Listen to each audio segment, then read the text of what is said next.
Today, for our discussion, is the prompt number 25, which sounds like how can we distinguish between belief, knowledge, and opinion. So, would you like to start? Should we define the words first? Hello, Sonia. I think, yeah, we should define them first. I can start with knowledge, and particular knowledge is justified through belief, as we learn it in TOK, but I'm a little bit disagreed with that. Why do you think so? But about that a little bit later, because justified through belief means that criteria of knowledge includes belief, meaning you must hold the statement to be truth. The statement must be true, and justification. There should be a valid reason or evidence that supports your idea. Do you agree with that? Yes, I probably agree with the Plato's definition of knowledge, that knowledge is justified through belief. But as you say, everything in TOK, and especially with the definition of knowledge, it can be questioned. But for now, I think we should go with this definition as knowledge being the most objective one and justified one of the three we have. What about belief? How do you see those threes? Are they going from one tree and just are different roots, or is it like a spectrum? What do you think of them?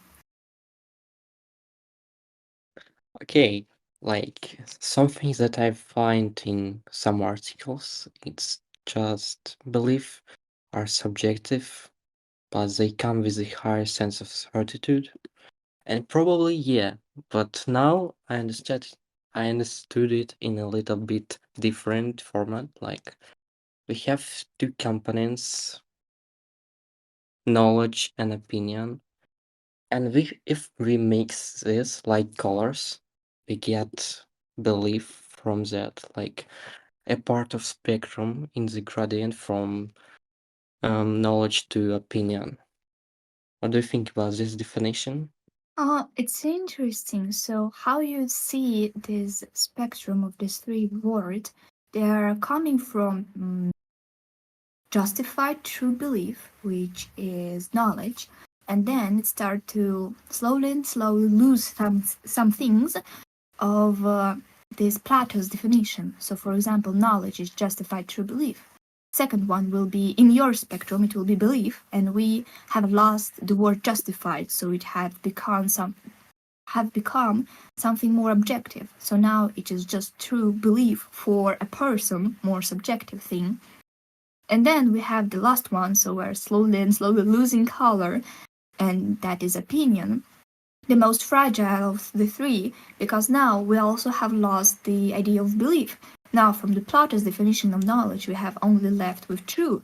So, opinion is something true for the person in question. So, did I understand your idea of the spectrum of these three words right?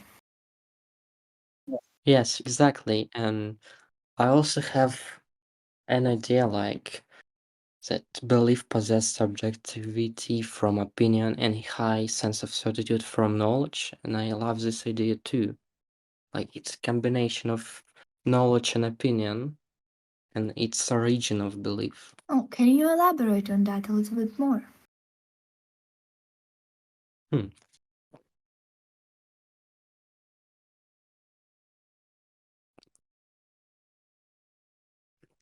Okay, if it's origin from knowledge and opinion, so it's not something that exists, it's just parts of knowledge or parts of opinion in different combination.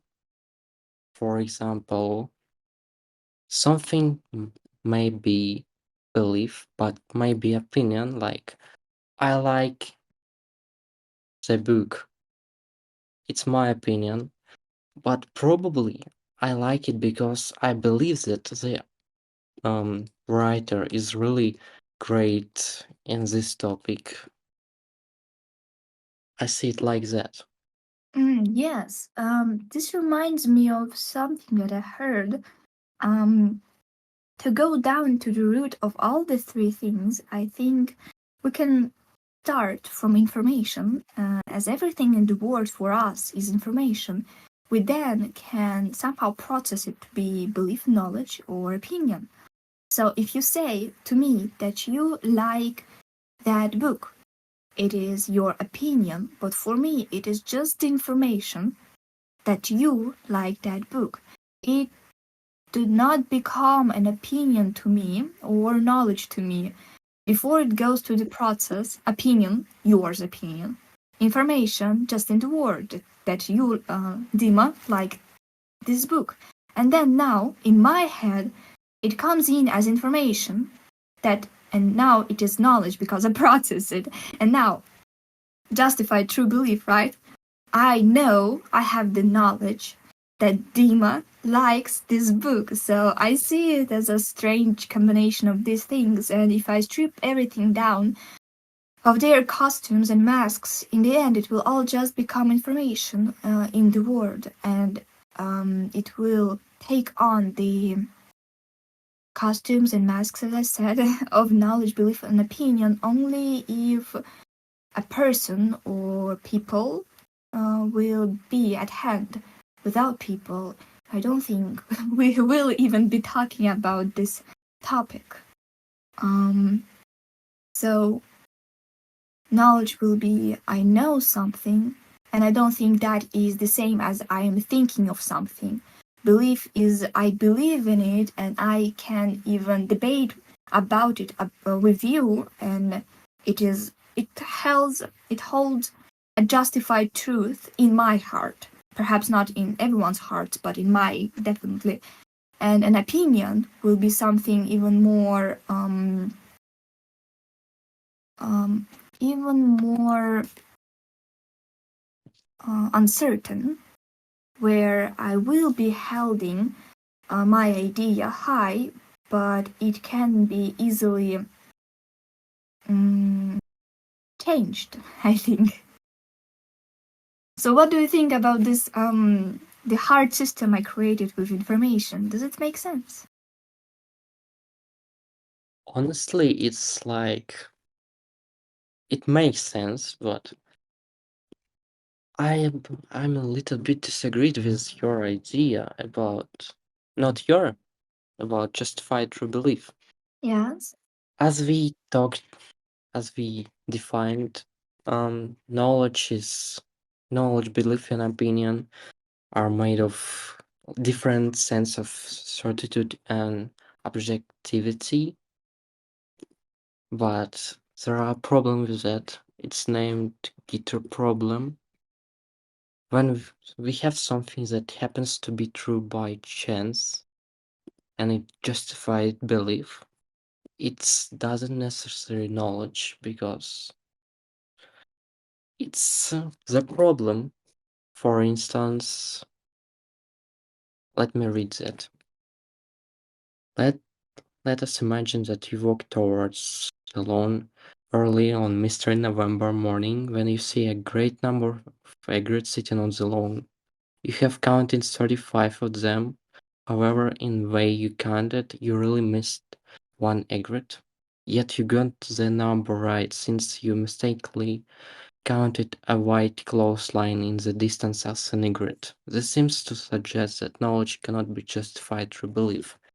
And I agree with that because all of all of these definitions we are talking about in just different levels of certitude and subjectivity.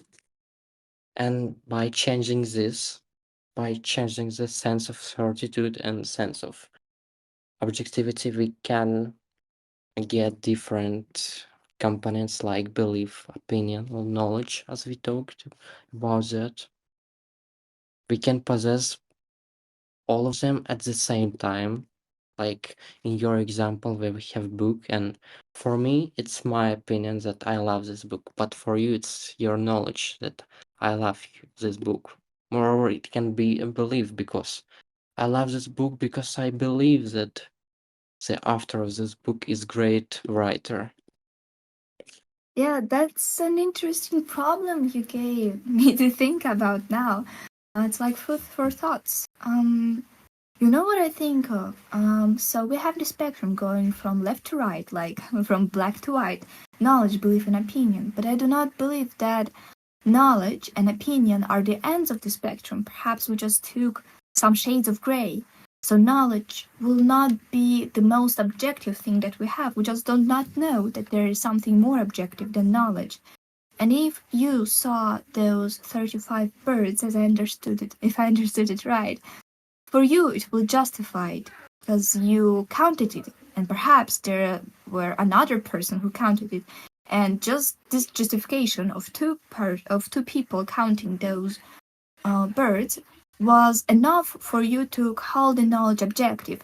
That does not mean that it is truly objective and justified, because as you said, there is another bird that was not counted in, but that is the information that you was not able to read. So for you, it did not possess as much value as it could have been if you have read it.